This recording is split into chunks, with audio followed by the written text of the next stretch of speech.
Buenas tardes, amigos. Este es el programa Diálogos del Montonero. El día de hoy tenemos un programa especial. El expresidente de Colombia, el señor Álvaro Uribe, nos honra con su presencia. Él ha aceptado un diálogo con el Montonero y a nosotros nos parece fundamental buscar sus opiniones, sus reflexiones sobre la realidad del mundo, de América Latina, de Colombia, de Chile, del Perú, porque la realidad peruana y la realidad latinoamericana de una u otra manera está interconectada, ¿no? Lo que pasa en Colombia repercute en Perú y en Chile, y así sucesivamente. Y de alguna manera, conversando con él, nos daremos cuenta de que nuestros problemas tienen muchas similitudes con los problemas de otros países sudamericanos. En segundo lugar, vale señalar que el presidente Uribe es el político más importante del siglo XXI, por digamos, definirlo de alguna manera en Colombia. En Colombia, hablar de política significa hablar de el uribismo o el antiuribismo. Algo de eso sucede. Los últimos dos presidentes de Colombia, el señor Santos, el expresidente Santos, o el actual presidente Duque, de una u otra manera fueron elegidos con el apoyo del uribismo o del presidente Uribe, por decirlo de alguna manera. Y finalmente, vale señalar que el presidente Uribe tuvo dos periodos de gobierno en la que se consolidaron las instituciones de la República de Colombia y se produjo un crecimiento que en promedio general representó alrededor de 4 puntos o encima de los 4 puntos de crecimiento del PBI. Es decir, tenemos mucho que escuchar y aprender del presidente Uribe, a quien le decimos muy buenas tardes y le señalamos nuestro agradecimiento por aceptar este diálogo. Buenas tardes, presidente. ¿Cómo está usted? Víctor Andrés, muy buenas tardes a usted, al equipo periodístico que lo acompaña en este programa tan importante, a la ciudadanía del Perú que lo siguen. Y antes que usted avance con sus preguntas, quiero desear a todos un feliz año con la hermandad de nuestras patrias. Muchas gracias, Víctor Andrés. De igual manera, presidente, mi primera pregunta sería la siguiente, presidente. Digamos, ¿qué impresión le ha causado los sucesos en Estados Unidos, ¿no? Y esto tiene que ver de alguna manera con América Latina. Estados Unidos es la primera república de la modernidad por excelencia.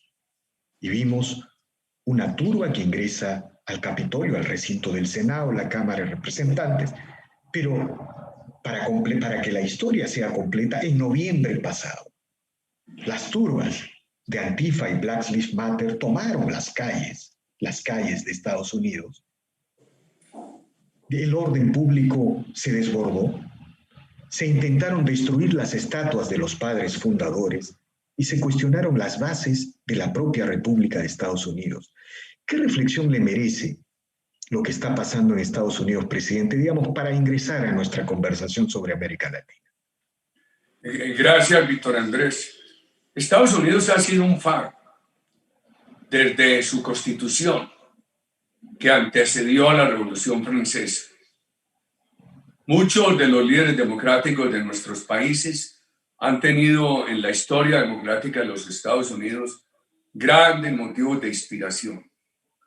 Refirámonos a dos temas, a la violencia y a lo que sigue. Toda violencia es rechazada. Ponerle matices ideológicos a las expresiones violentas para ser con unos indulgentes y con otros actores de esas expresiones severo es muy grave. Frente a cualquier expresión violenta hay que tener toda la severidad. Ojalá veamos ese ejemplo en los Estados Unidos. Colombia ha sufrido mucho eso. Aquí en el año 85, una guerrilla con financiación del narcotráfico se tomó el Palacio de Justicia y asesinó a los magistrados. Entonces, todas estas expresiones de violencia en Estados Unidos de la mayor gravedad. Diría yo que hay que sancionarlas sin atenuantes y sin agravantes ideológicos. Simplemente examinar la conducta violenta para imponer la sanción, despojarse del tema ideológico político. ¿Qué sigue en los Estados Unidos? Para el interior de los Estados Unidos, ojalá unos acuerdos para restañar cualquier fractura a su democracia. Para nuestra América Latina, ojalá una política bipartidista en los Estados Unidos, estimado Víctor Andrés.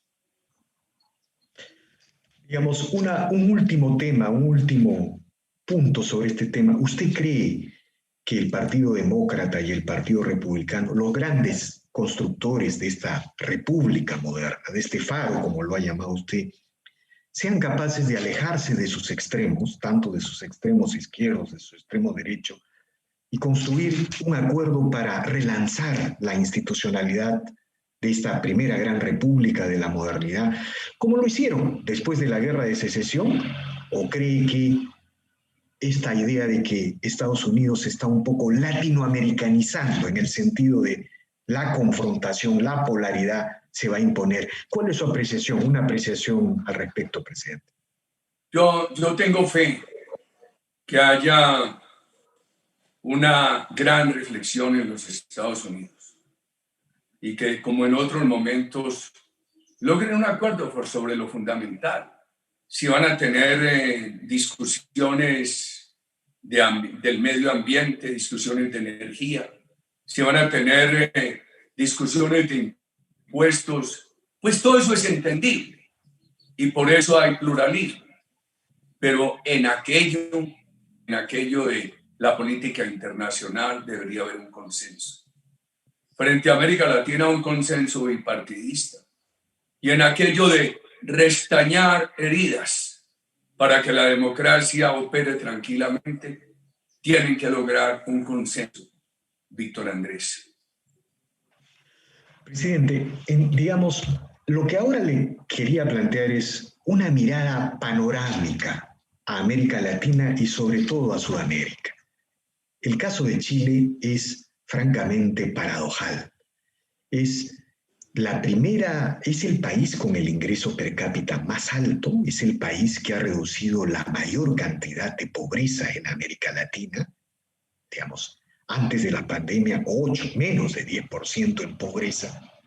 Es un país constituido básicamente por clases medias. Pero sin embargo, Chile, de alguna manera, ha decidido cancelar el marco constitucional y el marco legal que le permitió llegar a ese momento, es decir, va hacia una nueva constituyente, como lo han hecho los otros países sudamericanos que han enrumbado hacia el chavismo. Y de alguna manera la influencia de las propuestas colectivistas comunistas son muy intensas. Pero este tipo de situaciones se presentan en Bolivia, se presentan en Perú, incluso en Colombia. ¿Cómo describiría qué está pasando en América Latina y en América del Sur como expresidente? ¿Cuál es su apreciación? Déjenme hablar de Chile para no generalizar. Diría yo que Chile nos deja una lección.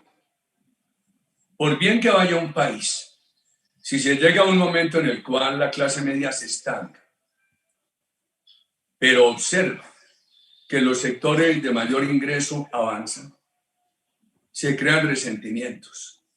Y esos resentimientos pueden tener cualquier clase de expresión. Olvidémonos ya de analizar el pasado. Estamos frente a un hecho. Chile elegirá este año una asamblea constituyente. Una de las críticas que se hizo a la anterior constitución, a la que van a sustituir, es que se le daba un papel subsidiario al Estado. Hay dos opciones ahora. O que se imponga un sector que quiere llegar a aproximarse a la idea de Estado totalitario, o que se imponga un concepto equilibrado. Lo mejor para Chile, creo que lo mejor para América Latina, es que en Chile se imponga un concepto equilibrado. Si le van a dar más participación al Estado para las políticas sociales, como Estado que reglamente, que supervise, que participe en la ejecución, que eso no sea eliminando al sector privado. Que esa participación que le quieran dar al Estado, si bien mejore la posibilidad del Estado para intervenir en las políticas sociales, no afecte al sector privado. Porque algo que yo sí pienso como un elemento de doctrina política común para América Latina, todos nuestros países necesitan una convergencia de tres elementos. Tienen que ser países seguros, con valores democráticos, con libertades. Y la seguridad es un tema físico, la seguridad es un tema legal, la seguridad es un tema político. Un discurso político de un gobernante hostil al sector privado lo ahuyenta, empobrece al país. El segundo elemento de esa convergencia es la empresa privada. Si en la empresa privada vigorosa no resolvemos los problemas, ni los problemas de pobreza, ni los problemas de la clase media. La empresa privada es factor de generación de ingresos y de oportunidades para hacer política social, que a su vez esa política social es legitimadora de la empresa privada. Mire, ¿qué pasó en Venezuela? Ellos dijeron que iban a eliminar la pobreza. Y como se dedicaron a expropiar la empresa privada, a asfixiar la empresa privada, se quedaron sin empresa privada que generara ingresos. Y entonces llevaron la pobreza de Venezuela del 40 al 90. ¿Qué desea uno para Chile, para América Latina? Ese equilibrio entre el gran impulso a la iniciativa privada, a la creatividad privada y las políticas sociales, polos mutuamente dependientes. Ojalá eso se viera expresado este año, que van a elegir la constituyente chilena. Ahora, digamos, cuando usted habla del papel del sector privado, siempre hay que recordar que generalmente los proyectos autoritarios que logran destruir el sector privado son los proyectos que se perpetúan en el poder. ¿A qué viene esta reflexión? El sector privado en realidad no solamente es una fuente de crecimiento, de reducción de pobreza, sino que también es una fuente de contrapeso de poder. Cuando el Estado controla la economía, el Estado, el partido, la nomenclatura, el caudillo, generalmente concentra el poder y se perpetúa en él. Bueno, es lo que ha pasado en Venezuela. Ustedes en Colombia viven muy de cerca la realidad de Venezuela por los problemas en la frontera. ¿Usted diría que Venezuela, el día de hoy, por ejemplo, es una Cuba continental? Es decir, la Cuba, el modelo de la isla, finalmente se ha replicado y consolidado en Venezuela. ¿Se podría hacer una afirmación tan categórica de ese tipo, presidente? Por supuesto, pero voy a referirme en este segmento a los dos temas que usted trajo. Primero al último, la similitud Venezuela-Cuba. Y después al tema con el cual usted inició este segmento, el tema del sector privado como factor para contrarrestar los abusos del Estado. Claro, cualquier diferencia que tenga Venezuela con Cuba es porque aquella revolución cubana se instaló en 1959. La de Venezuela se instaló en el 98-99 y también ha tenido un factor que le ha peleado, que son las redes sociales, lo que nunca tuvo la ciudadanía disidente en Cuba. Pero yo diría que hay equivalencias. Primero, eliminaron las libertades. Segundo, Cuba expropió toda la empresa privada. Venezuela, la que no ha expropiado, la ha asfixiado.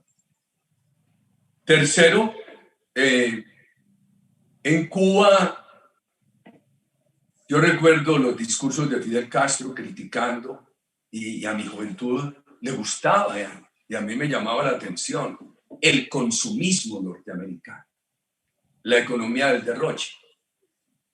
pero por combatir el consumismo lo que hicieron fue aplicar el marxismo y expropiar toda la empresa privada y condenar a 3 generaciones de cubanos a la pobreza. Trataron de deslumbrarnos con la educación y la salud. Y lo que han hecho en eso es muy superficial.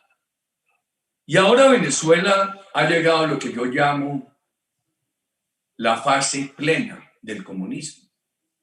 Estas últimas elecciones de Venezuela llegaron a esa fase plena, a la plenitud comunista, porque crearon todas las condiciones de hecho. En Cuba fue de derecho y de fuerza, en Venezuela de hecho y de fuerza, para que la única participación efectiva en este proceso electoral fuera del partido único, del partido de gobierno. Entonces ahí llegaron a la plenitud política del comunismo, con esa eliminación de cualquier reminiscencia de pluralismo. Pero usted empezó este segmento con otro tema. El sector privado como factor para contrarrestar los abusos del Estado. Yo llamaría la atención que el factor para contrarrestar esos abusos no es el sector privado entendido en el sentido tradicional, el empresarismo, los propietarios. Hay que avanzar más. Hay que poner del lado del sector privado empresarios de todos los tamaños, trabajadores de empresas de todos los tamaños. Por eso se necesita una relación fraterna que los una. Entonces, una economía fraterna que presente esa gran alianza de todos los factores de producción efectivamente puede contrarrestar los abusos del Estado.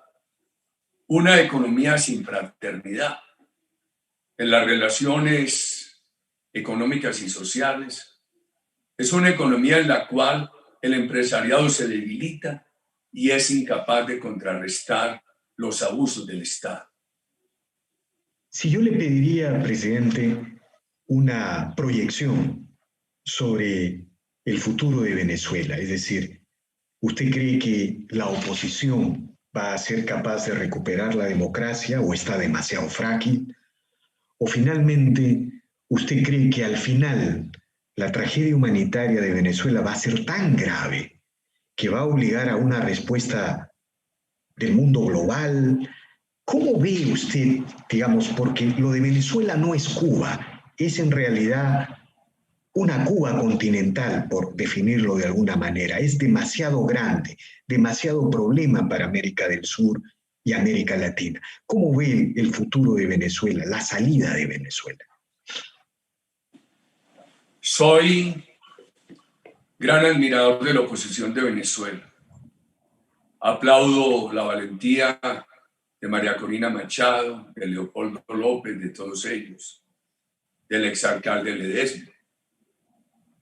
Pero soy muy escéptico sobre el futuro de Venezuela.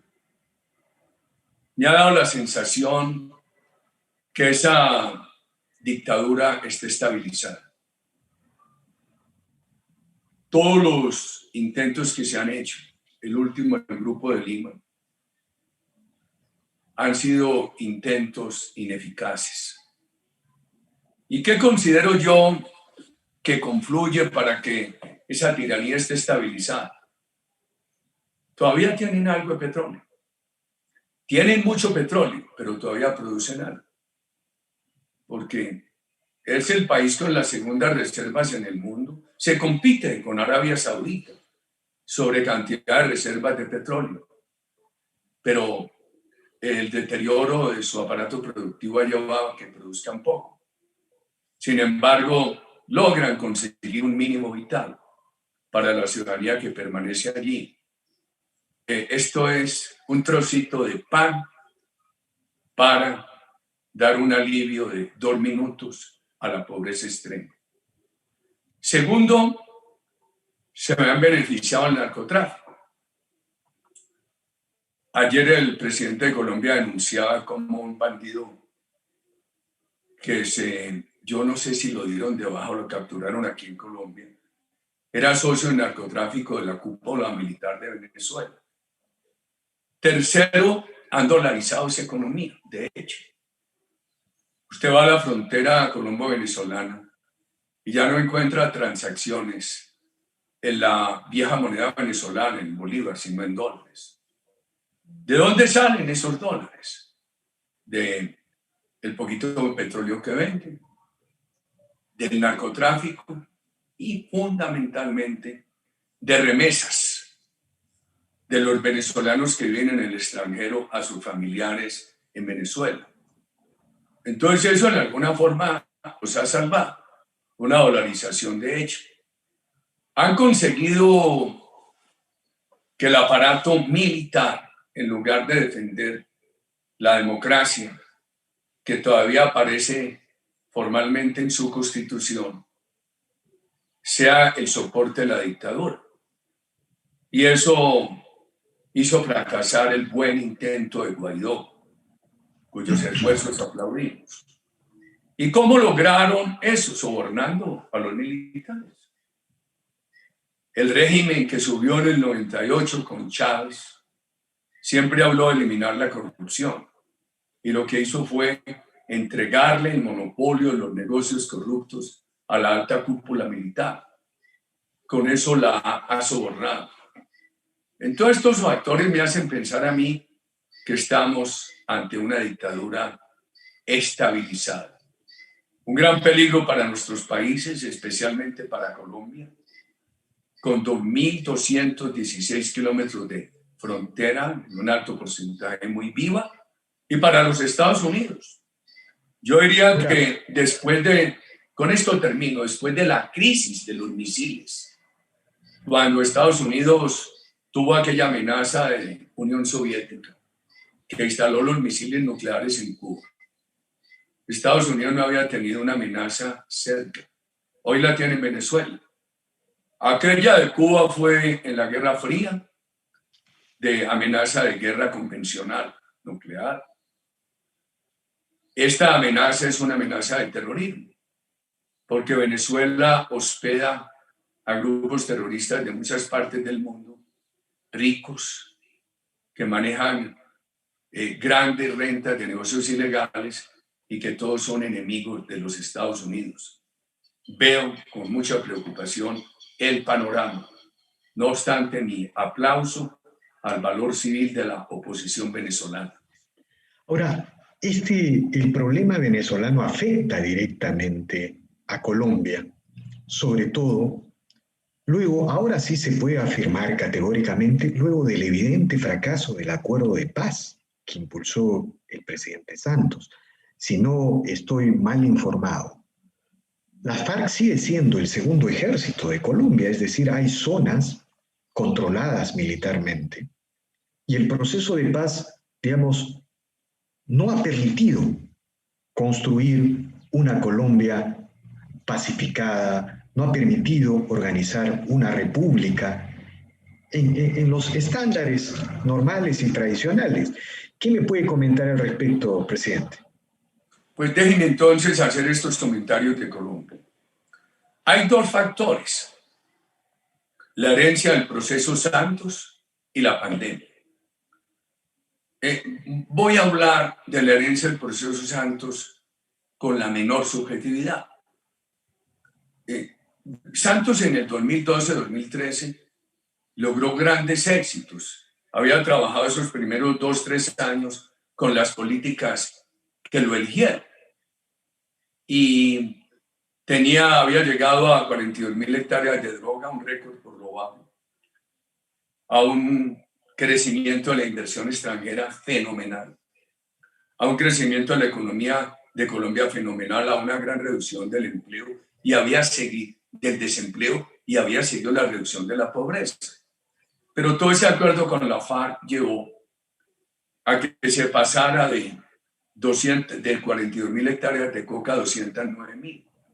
Y esa impunidad total ha mostrado que es enemiga de la paz, porque la FARC hoy tiene 4.000 personas en armas que llaman disidentes. No son cifras mías, son cifras en las cuales coinciden unas vertientes y otras contrarias en Colombia.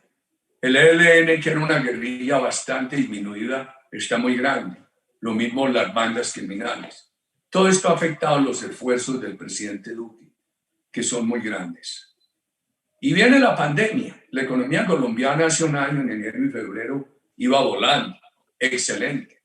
Las reformas que había hecho el presidente Duque. La pandemia la afectó. Yo creo que tenemos que pensar en Colombia este año en urgente la vacunación contra el COVID.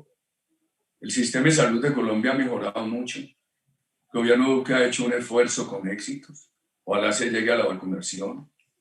2, mantener una política de seguridad y pensar todo lo que hay que hacer para que en este año y medio que le queda al presidente Duque pueda avanzar más.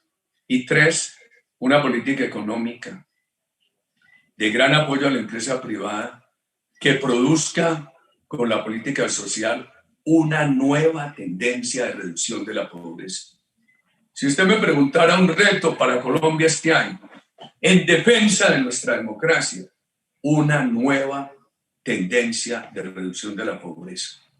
Entonces, en eso estamos trabajando conceptualmente. Y nosotros que apoyamos al presidente Duque, queremos que eso ocurra este año. Y estamos buscando que ese sea un propósito unánime de nuestro partido y de partidos afines. Ahora, presidente, digamos, esas son las condiciones que usted ha mencionado, son las condiciones de la consolidación de la democracia colombiana, de la República Colombiana, diría usted, porque de alguna manera Colombia, en menos intensidad, pero de alguna manera Colombia también participa de los problemas políticos, ideológicos y culturales que están atravesando América del Sur. En Colombia, por ejemplo, digamos, la polarización política se da entre, y no es porque usted presente acá, usted presidente, pero esa es la sociología colombiana, entre el uribismo y el anti-uribismo, o lo que podría llamarse entre una centro derecha pro mercado, pro instituciones, y una centro izquierda antimercado que relativiza el papel del sector privado y que mira con buenos ojos las experiencias chavistas venezolanas. Eso es lo que también pasa en Colombia, pero eso sucede en Chile, sucede en Bolivia, en Ecuador, en Perú, ¿no es cierto? ¿Usted cree que Colombia, con estas condiciones, logra consolidar su proceso o hay en Colombia como en América del Sur la necesidad de un gran esfuerzo ideológico para entender una ofensiva ideológica, cultural, política que los sectores colectivistas neomarxistas han lanzado en las últimas décadas en diversos temas: medio ambiente, género, derechos humanos, consumidores versus empresas? En fin, ¿qué me diría al respecto, presidente, como tramo final de este interesante diálogo, de esta interesante reflexión? Víctor Andrés, yo diría que usted puso el tema en su lugar. Es el neocomunismo versus la democracia. Yo no creo que sean matices de derecha o izquierda. Yo particularmente los tengo superados. Colombia tiene un grave desafío, un grave riesgo para las elecciones del 22. Y hay que enfrentarlo con un año de gobierno y realizaciones excelentes este año 21 que empieza, para poder tener un prestigio de opinión que permita que en el resultado político del año 22 se defiendan nuestros valores democráticos. No hay duda. Por eso esas 3 prioridades que les señalé: vacunación, seguridad y una política económica con gran confianza del sector privado, que nos permita mostrar una política social de verdad con una nueva tendencia de reducción de la pobreza. Seguramente se van a necesitar algo de impuestos, pero ahorro. Este país entre el año 2010 y el año 2018 creció mucho la burocracia, el gasto público. Nosotros decimos hay que tener menos Estado burocrático, menos gastos en el Estado y más política social. O sea que para nosotros es muy importante el ahorro en el gasto público para poder trasladar recursos que van a la política social. El tema centro-derecha, centro-izquierda. Yo creo que alrededor de los valores democráticos no hay contradicciones antagónicas. La contradicción antagónica se presenta con los neocomunistas que nunca se presentan como son. Ellos siempre se disfrazan de demócratas. Y las verdaderas tendencias democráticas, miren, el mundo conoció mi política de seguridad. Yo no voy a Colombia convertida en un paraíso, pero esa política sirvió y fue democrática.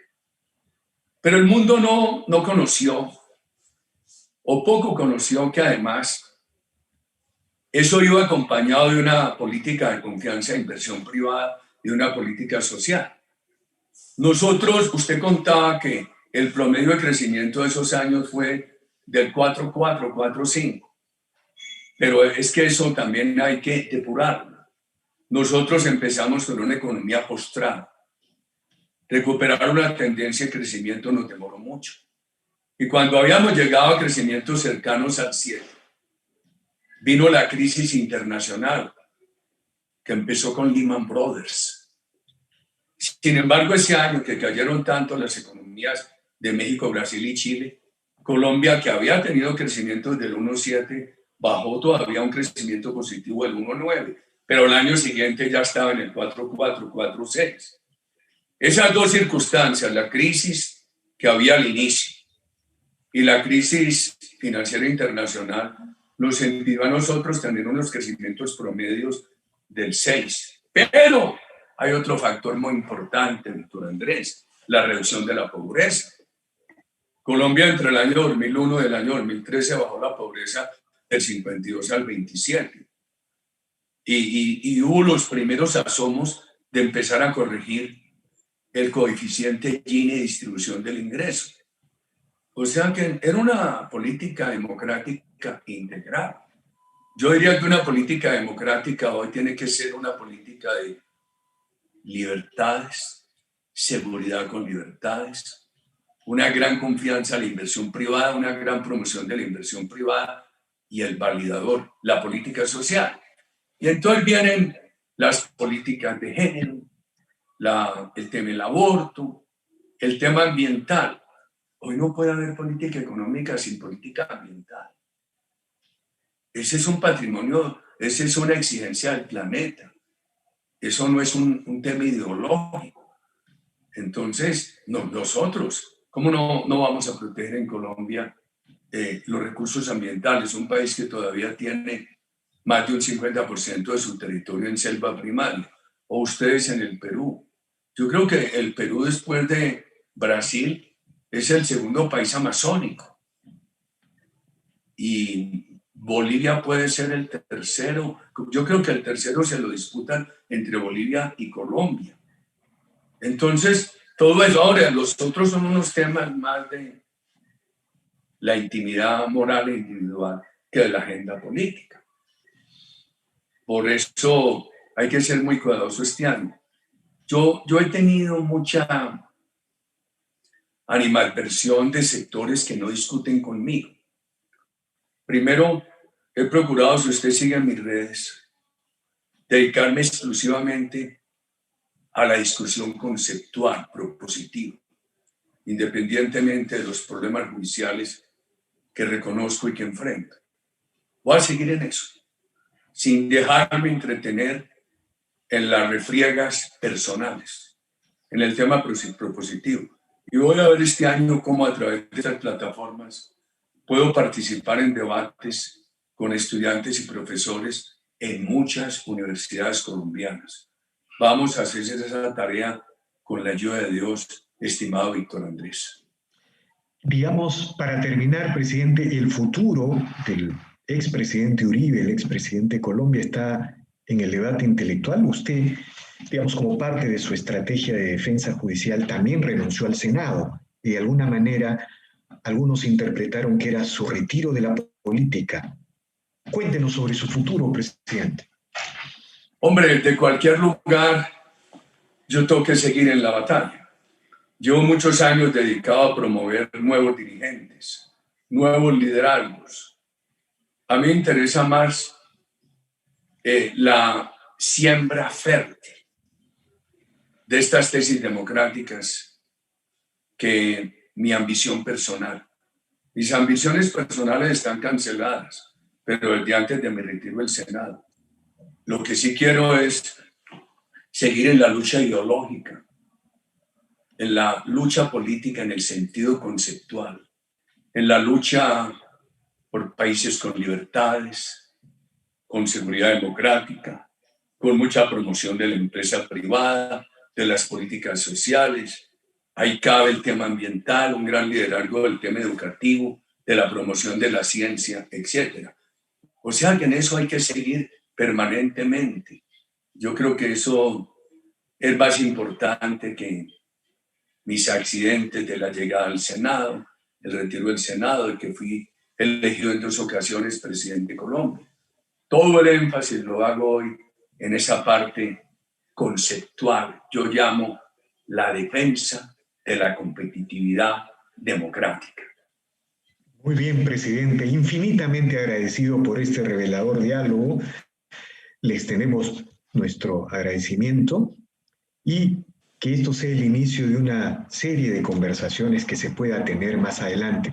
La voz del expresidente Uribe, el expresidente de Colombia, necesita ser escuchada en América Latina, porque de alguna manera fue el líder nato de la lucha contra el narcoterrorismo de las FARC, ¿no? Esta amenaza, una amenaza real para América del Sur y América Latina. Muchas gracias, presidente. Víctor Andrés, muchas gracias. Lo felicito por hacer ese periodismo de análisis profundos. Y de nuevo, feliz año a usted, a su equipo periodístico y a todas las personas que siguen su programa en la hermana nación peruana. Muchos éxitos. De igual manera, presidente. Bien, amigos, esta ha sido una nueva edición muy especial, honrados con la presencia del presidente Uribe, de Diálogos del Montonero. Regresamos en la siguiente edición.